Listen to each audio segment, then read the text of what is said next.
நீங்கள் நம்ம சேனலை ஃபஸ்ட் டைம் பார்க்குறவங்களா இருந்தீங்கன்னா ப்ளீஸ் நம்ம சேனல் சப்ஸ்கிரைப் பண்ணிக்கோங்க. ரைட் சைடில் உள்ள பெல் ஐக்கன் பட்டனை கிளிக் பண்ணிட்டீங்கன்னா நான் மேற்கொண்டு வீடியோஸ் அப்லோட் பண்ண போது உங்களுக்கு உடனே நோட்டிஃபை ஆகும். இந்த ரெசிபி உங்களுக்கு பிடிச்சிருந்துச்சுன்னா லைக், ஷேர், கமெண்ட் பண்ணுங்கள். Hi dears, welcome back to Mukunda creation. நம்ம இன்றைக்கி பார்க்க போகிறது ஸ்ரீவில்லிபுத்தூரில் ரொம்ப ஃபேமஸான டேஸ்டியான ஸ்வீட் என்னென்னு பார்த்தீங்கன்னா பால்கோவா. ஆமாங்க, பால்கோவா ரெசிபி தான் நான் இன்றைக்கி உங்களுக்கு செஞ்சு காமிக்க போகிறேன். பால்கோவா செய்கிறதுக்கு அடிக்கனமான கடாய் யூஸ் பண்ணிக்கோங்க. இப்போ அதில் பால் சேர்த்துடலாம். நான் 1.5 லிட்டர் பசும்பால் செய்திருக்கேன்.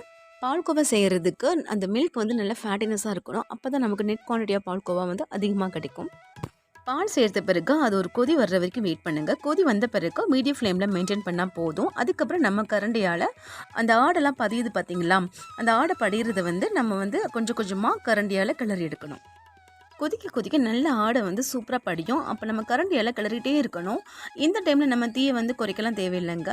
லாஸ்ட்டாக ஃபைனலாக வந்து அது சுண்டி வரும் பார்த்தீங்களா, பால்கோவா ஸ்டேஜில் நல்லா கட்டி ஆகும்போது தான் நம்ம வந்து தீயை வந்து லோ ஃப்ளேமில் வச்சுக்கணும். இப்போ பாருங்கள், நல்லா எல்லோஷாக வந்திருக்கு பாருங்கள். அந்த ஆடை சூப்பராக படியுது, உங்களுக்கு பார்த்தாலே தெரியும். ஃபர்ஸ்ட் நம்ம சேர்க்கும் போது நல்லா ஒயிட்டிஷாக இருந்துச்சு. போக போக இதோடைய கலர் வந்து நல்ல எல்லோ கலராக மாறும். நல்லா ஆடை வந்து திக்காக வந்திருக்கு பாருங்கள். இந்த ஸ்டேஜில் வந்து பால் நல்லா வற்றிருக்கு. இன்னும் போக போக கொஞ்சம் சீக்கிரமாகவே நமக்கு வற்றிடும்.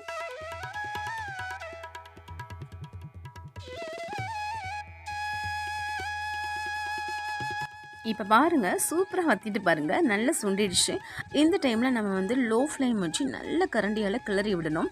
சைடில் ஓரங்கள்லாம் வந்து ஒட்டியிருக்கு பாருங்கள். அந்த பாலை எல்லாமே எடுத்து நம்ம உள்ளுக்குள்ளே தள்ளி அப்படியே மிக்ஸ் பண்ணிகிட்டே இருக்கணும்.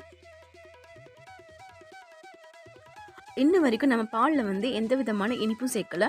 இந்த ஸ்டேஜில் தான் திக்காக இருக்குது பார்த்தீங்களா, இந்த ஸ்டேஜில் வந்து நாட்டு சக்கரை அப்படி இல்லைன்னா வந்து ஒயிட் சுகர் சேர்த்துக்கலாம். பால் கட்டியாகும் போது ஆல்ரெடி அதில் நேச்சுரலாகவே இனிப்பு சுவை கொஞ்சமாக இருக்குது. அதனால் நீங்கள் இனிப்பு பார்த்து சேர்த்துக்கோங்க, அதிகமாக சேர்த்துடாதீங்க.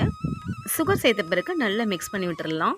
உங்களுக்கு அடியில் வந்து அடிப்பத்தின மாதிரி தெரியும், பட் அது அடிப்பத்தில் அது வந்து டிஃபால்ட்டாகவே இந்த பாத்திரத்தில் வந்து நல்லா ஒட்டி இருக்குது. நம்ம எவ்வளோ தான் சுரடினாலும் அது வராது. அதனால் பால்கோவா நமக்கு கசந்துடணும் நீங்கள் ஃபீல் பண்ண வேண்டாம்.